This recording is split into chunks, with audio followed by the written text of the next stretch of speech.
So I have to correct this. I said that 270 would never work. Um, and that's a lie. It can work. Okay, like we're talking about a frequency resonance type of thing. The reason why I like 285 is because it's 285 pulses and 285 hertz. Like if you do it right, then you don't have to worry about anything other than 285, right? But if you want to do 270, you have to have a third line placed in. You need three different pulses, which there's some algorithm or something. I forget what the fuck it is. But it's essentially like 1.349 for one of them, and then like it bases itself off of like that number, and it's a Fibonacci sequence for each one of the stupid pulses. So you have a set of pulses that's this frequency, right? That's based upon like that 270 hertz, and then you have like a secondary set and a third set, which are all Fibonacci sequences. And so like then you have to pulse each one of those in those Fibonacci sequence in different hertz rates, which have to balance themselves off, which I don't like. It's just really finicky, but they're good for certain electrical applications for like circuit boards. When you have like nothing that's really going to move or alter or change any of the sequences or anything, right? Like if there's wind, there's rain, there's cold, there's hot, whatever, and like any kind of like, electrical line, going to someone's house or power transfer or whatever, right? So it makes sense to use 285, but it's like if you wanted to use that, then to me it's like, well, it'll make the same power, sure, but it's finicky. It's like a really overly complicated high RPM, not overly complicated, but it's a more complicated high RPM engine. You know what I mean? Like it's got a bunch of little fiddly bits and it'll make the same power, right? But it's like, right, it has a bunch of little fiddly bits. I don't like that. I just don't like it. It just bothers the heck out of me. So I don't want to use it. But 270 can work. Okay, it can work. And in fact, a lot of frequencies, like pretty much any frequency, can work, but you have to find the sequence. Which there's an algorithm for that one too. I just forgot what the hell that one was. I'll have to fucking come up with it again. Which is how I often do things. I'll come up with something and then I forget it, and then I'm like, oh god, how did I go through the process of figuring this shit out? Okay, I guess I'm gonna go do that again. And then I'll remember, quote unquote, remember, because I never write anything down. It's all in my head. So, anyways, I just wanted to correct that because it's like, well, for what it's worth, different frequencies are really good for different types of amps and volts. 285 is a good all rounder, right? Like for most home use, most electrical socket, that kind of thing, right? But the moment you want to go for like really high amps, you usually want to do like a lower hertz rate. But then you end up having a different thing. You can do the one line, right? Which is kind of like the 285. Give me a second. So you can do the one line for 1 hertz, right? But you have to do a 0.5, a 1.5, and a 3 going back, and you have to loop them back in. But luckily, you don't have to do a Fibonacci sequence. You can do the same as a regular alternating current sequence, which is good, but you have a huge current that you can run through, like a huge, massive amp, right? Lots of electrons. You don't have a big, big volt, that you can usually run. It's usually in the, I think max was 500 or something, which isn't a lot. You know what I mean? But like that's frequencies. Volts are usually really high frequencies. Anytime you want to run high volts, it's like, well, we're talking about material design, we're talking about the length, we're talking about the thickness, we're talking about a whole bunch of stuff. It's like usually you can get away with like at max 500, but you won't want to. It's not really for that. So, but that's what that is. And then the Fibonacci sequence thing bothers the fuck out of me because there's three different Fibonacci sequences. Well, they're the same. It's a sequence, so it's the same Fibonacci, but it's at three different pulse rates, right? But then you have to have three 270, like a triple phase AC coming in, and it just bothers the fuck out of me. But it'll work. So I just don't tend to like it. It's usually not worth it for any application other than like electrical, like circuit, like transistor stuff. But even then, it's easier to actually get away with a much much higher frequency and then do much much lower different opposite pulse rates. So lower different. That's not a good way to put that. Instead of it needing a Fibonacci sequence or anything like that, like any sequences to the pulse, I can usually just match them based upon really, really simple math, which is like divide by 2 or multiply by 2 and then divide by 1.5, stuff like that, right? Like it's super simple. The higher the frequency, the easier it becomes. The math gets way easier really quick. But then the lower the frequency, it's like there's a point there too where it gets much easier. But there are certain numbers that suck for this kind of stuff. Like 270 is one of those numbers that just sucks. And that's mostly just because of the material and the fact that you have electrons moving and, fields and stuff. And so it tends to mean, as a result, you have to work around how those sequences, because we're talking about like timing, right? I equated it to an engine for a reason, because it's like timing an engine, like a crankshaft to a camshaft, right? For your valves, right? And so if you want that to work that way, like I was talking about for electricity flowing, like a direct current, but it's an alternating kind of pulsy current, you know, then it manages to work like that when you do it that way. But that's why it's an algorithm and a bunch of math stuff and a bunch of impedance matching, and you have to have the right circuits, both sides. And why would we do it? And it's like, well, mostly because you don't have heat. And like 285 effectively turns it into, oh, you don't have to worry about electromagnetic fields as waste. And so, like, you can usually get into those 97 to 98% ranges of efficiency just off of doing that. And it's usually pretty good for certain types of ohm impedance matching. Like, if you put like the correct correct. I don't know what that thing transformer. Fucking damn it. Anyways, point is it's effectively doing the right like ohms and resistance, and then like it charged it with a delay timer thing, and then some capacitors sometimes, depending on what you're doing, right? Like, which I know that's like a hack, but this one it's more like no, no, no. It's gonna dump it in as a certain pulse that then like allows for a higher degree of amp at that moment, kind of a thing. But then it's like that's a way to get around resistant problems. Because it's like, no, no, it's going to a much higher, ohms and resistance, and now there's impedance crap. And I'm like, everything about that annoys me. Everything. Like, literally, I hate you. I have to get like a different gauge wire. I have to get this and then stick this here and stick that there, and I'll just run this through this. So much faster. But they're like, no, you need a circuit for every single connector. Yeah, okay, fine, I don't care. I'll fucking make a circuit for every damn connector. I don't care. I'll absolutely do that in every way. Especially when it's like, well, I didn't lose that 10% efficiency, which is big, right? And down the line, that adds up. Like, we all talk about wanting superconductors for that very reason. Like, imagine if you could claw back from 10%, 7% almost, or more, depending on, like, how well you do it and everything. So it's like, yeah, that would be an amazing thing, right? And it's like, yeah, no, that's why I started getting into that stuff.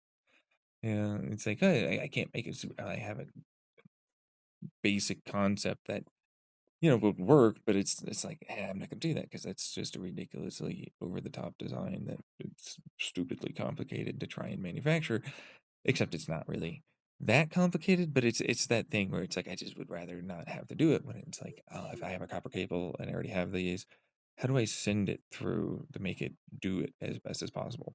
And we've all been using DC and AC for a really, really long time. We haven't really, finessed that, we haven't massaged that to the right kind of like, understanding of like how it's a propagational of a wave and a particle both at the same time. There's quantum and thermal and fluid and all those dynamics. So it's like if we think about it the right way, because it's resonance, acoustic, talking acoustic and timing, right? And it's like then you get a lot more out of it, but you always lose something. It's like this. It's like yeah, no electromagnetic fields. There's none. So on some things that's wonderful, right? And other things, no. No, no, no. I I kind of need those.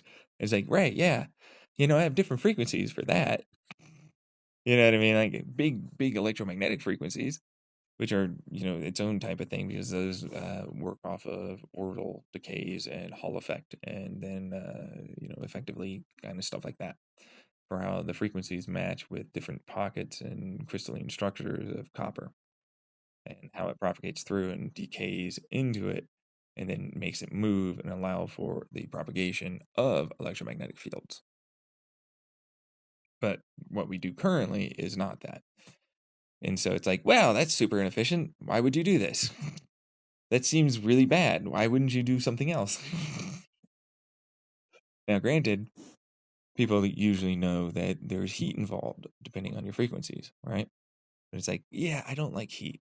Copper likes to melt and oxidize, so I don't like that. I'm not going to do that. How do I do that? So I ended up going through a bunch of like different ones for that one. It's like, oh yeah, no, there's some very specific pulses and very specific frequencies that are weird. Good way to put it is like I have two ACs heading towards each other and two DCs as like a main line heading towards each other that then has a pulse sequence and frequency sequence that allows for this to happen.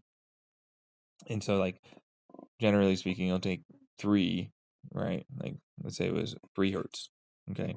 Then you have to do a 3000. So you have to multiply 3000 for the other side. So it's like, let's say it was a DC 3 hertz somehow, which it's not but that's pulse. Let's say it was pulsing at 3 hertz.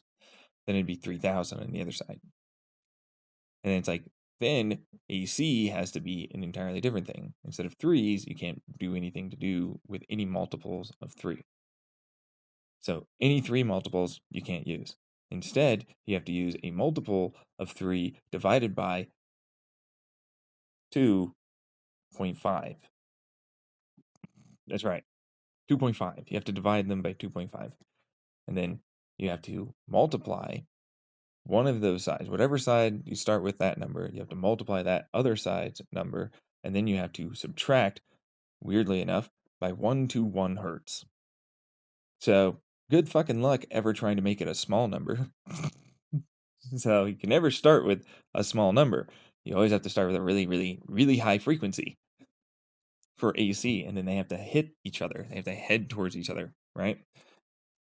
Which is ridiculous to some people because it's like, no, you're just gonna like fucking burn it. It's like, no. That's the reason why there's a pulse sequence here because I didn't even talk about the pulse sequence for AC, which there's a pulse sequence for AC, which is definitely attached to both of these numbers here. So like that's 3 and 3000, right? And it's like whatever you started with it, right? So let's say it was fucking multiply by fucking damn it. Should have wrote that down again because my dryer just stopped. It's laundry day, and I need to get my laundry done, and that's far more important than this. Anyways, yeah, so the pulse sequence for DC is what I said, but the AC pulse sequence is very weird. You effectively take any of those numbers, and the algorithm works out to be pretty simplistic to divide by 2, multiply by 7, divide by 5. That it works every time. Like divide by 2, multiply by 7, divide by 5. Take any of the, you know what I mean? And it's like, what's that number though? And it's like, well, okay, right. So it's like you take every one of the numbers, so 3003, the AC and the other AC, you add them all together, divide by 2, multiply by 7, divide by 5. And then that's your pulse sequence for both of them, basically, for the ACs. You just have to offset them by a half degree of timing. So it's like this has 1 second, and then it's saying and then 1 second later, right? That kind of thing, or a half second, or whatever it is, right? So, uh, and then it just makes a really strong electromagnetic field. But it also doesn't happen to have any of the issues with heat. It still gets warm, but just it doesn't melt like before. Like everyone that would try that without doing that sequence properly would have it melt.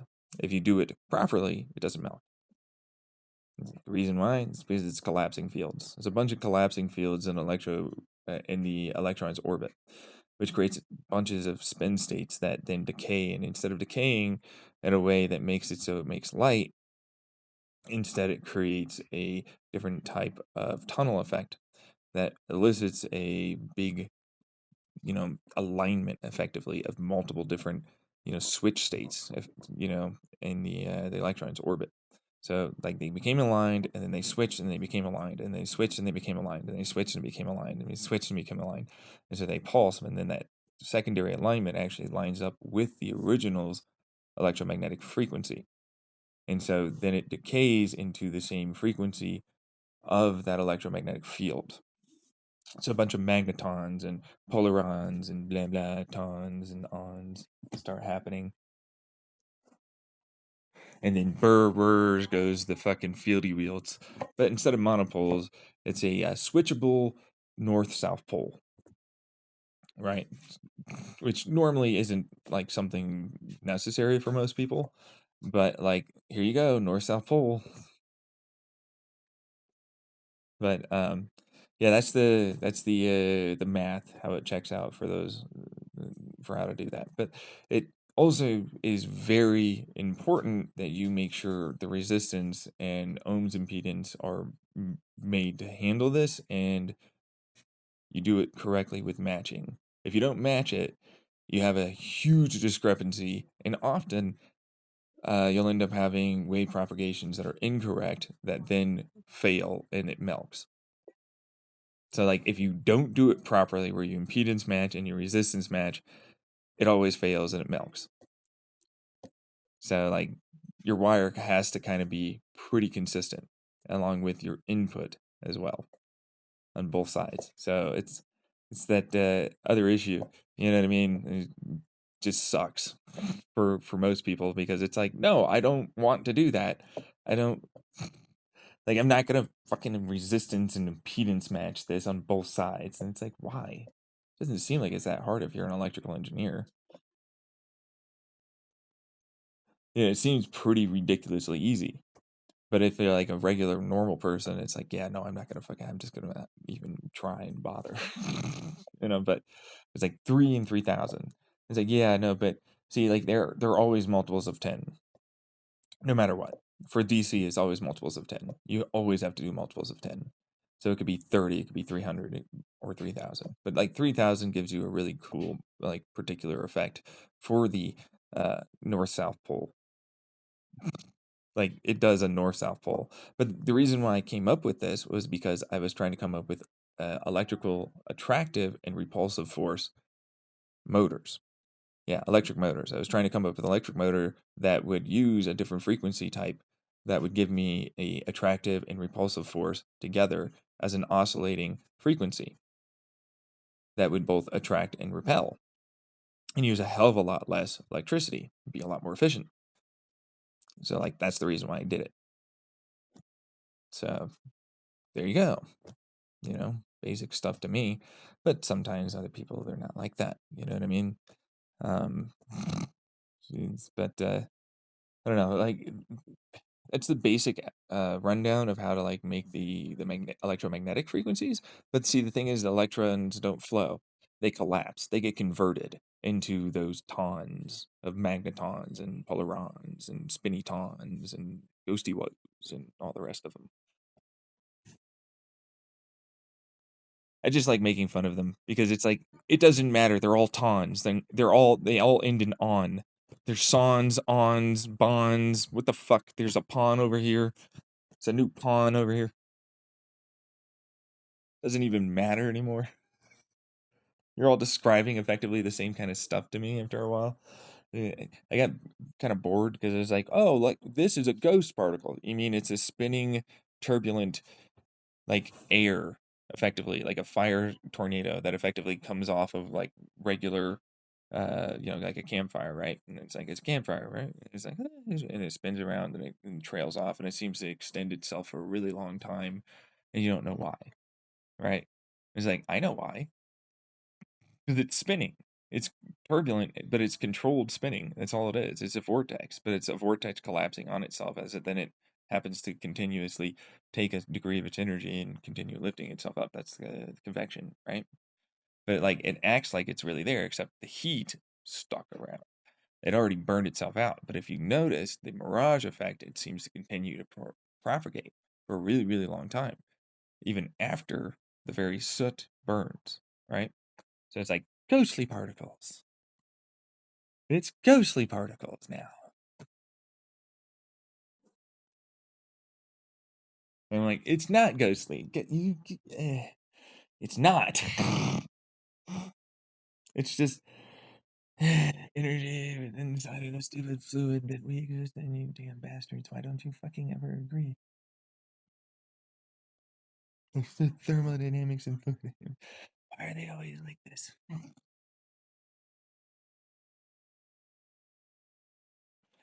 No, no, no. There is no thermodynamics. It won't draw in energy around itself. Oh, there's no convection. Bernoulli's, Venturi's.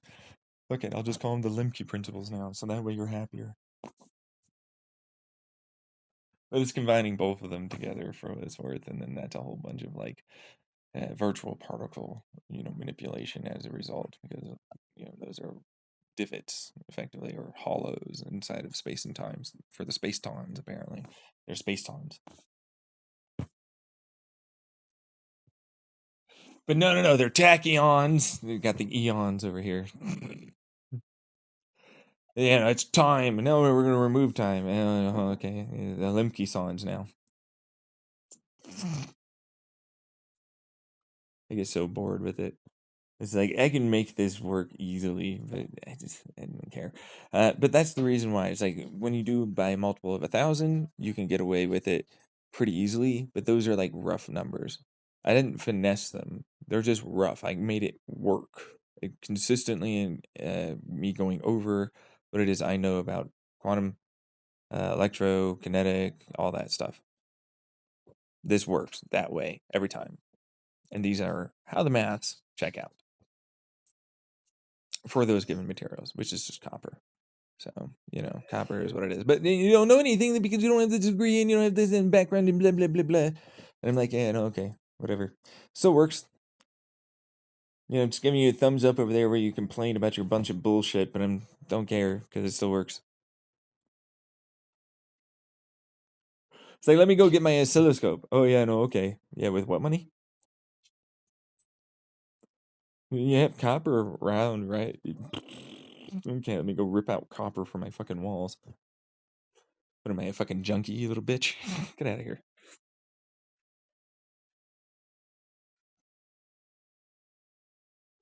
Fucking dicks over here every time, let me tell you. But it gets boring because it's like, yeah, no, there's a way to finesse these numbers, but like these ones just work pretty consistently across the board. But there's a way to make the AC run far better, I found out, but then it doesn't make the type of like uh, not switchable, but like oscillating north-south field poles, right? Which before you'd have to get a different coil inside of a coil, right? And you have to angle it, which I hate. So it's like, nope, fuck this. This is gonna now be in a PCB. That's right. It's just gonna be a fucking printed circuit board with a freaking coil printed on it. And like this means now I've got alternating north-south poles that can attract and repel. And then all I have to do is offset them. That's all I have to do. So works way easier in all aspects. All right, I had to talk with the mom as I do the laundry. 10 minutes, 15, 20 minutes ago or some shit. It's the old censor stuff. You know how it goes. Anyways, yeah, no, but you have to do multiples of 10 if you want to do alternating north-south poles.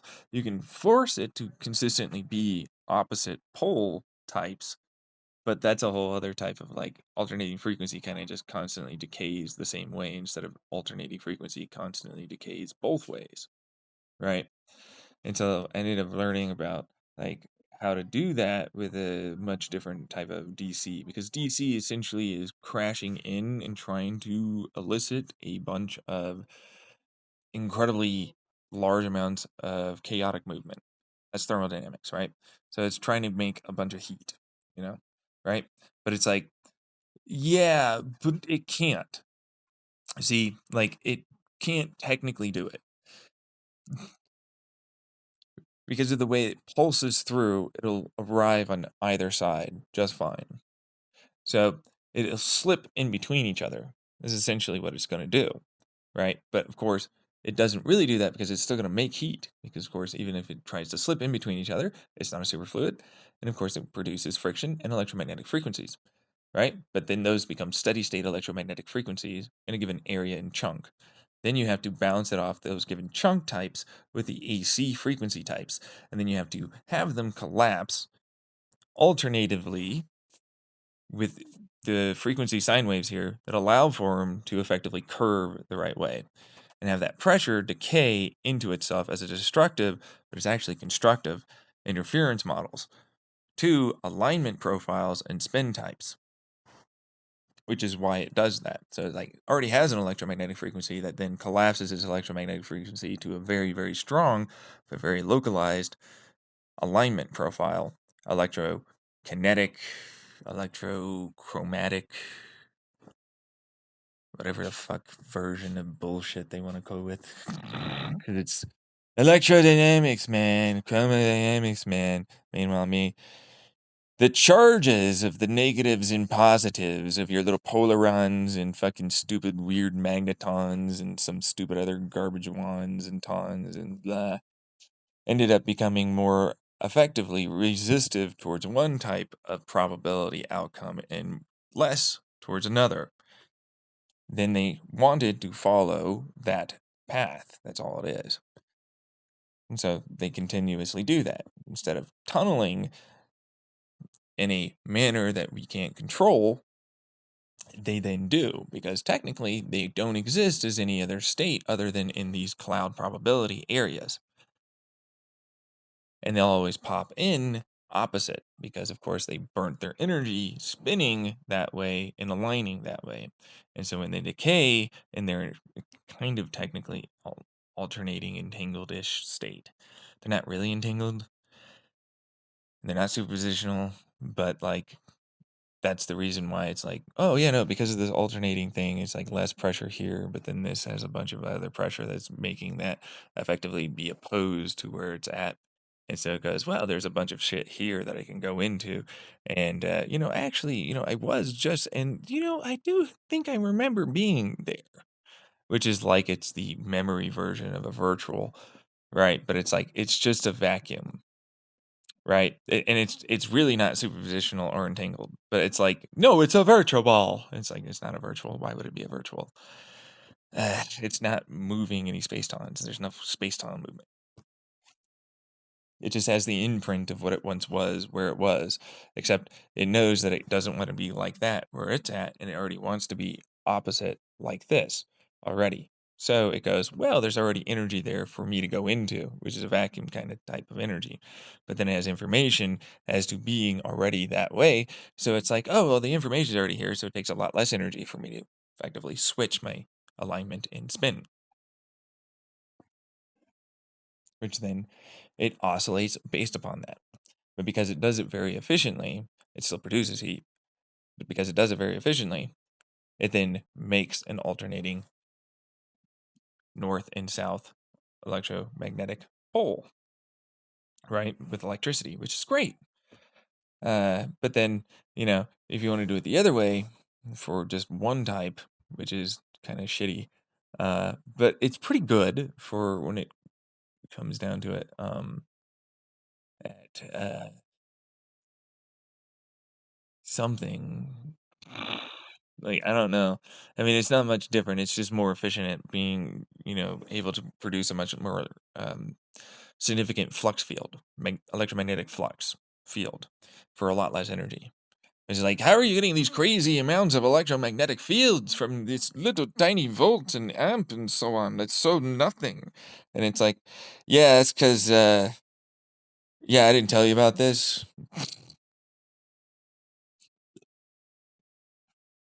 Uh, but you should have probably known about it because I kind of technically talked about it a couple of times in my deeper YouTube points, but they were real brief, like throwaway comments that most people probably wouldn't even have heard if they were even listening to, like, because they're mostly just audio blogs. Like, a lot of them are just audio blogs, me processing shit, right? But you'd be surprised. I talk about a lot of creative shit in there, right? Instead of like, this is specifically this, it's like, yeah, but it's not, though. It's actually like all of these things and then some. So, that's kind of how I process things. But yeah, no, that's basically how I did that. But that's also one of the reasons why I like the was it kinetic amp, which isn't really, it's just a marketing term. Kinetic amplification, mass amplification, whatever the fuck it's called, right? But it's really eddy currents. And it has a resistance profile to anything other than doing what it's going to do, and then it dumps that resistance profile back into doing the very attractive force or opposing force that it has, right? So, for electric motor. So, but it's like the way it does that is based upon this, right? And I can pump ridiculous amounts of volts and amps, but I don't need to and I don't want to because it's like, well, that seems highly inefficient. Why would I do that? That seems like such a bad way to do this. Why don't I just convert fucking electrons into the very things that I want them to be doing? You know what I mean? Because there's essentially a bunch of like energy trapped nearby. And like because it's aligned the way it is, and because it's alternating, because it's moving, because they talked about it, it's an electron orbit decay.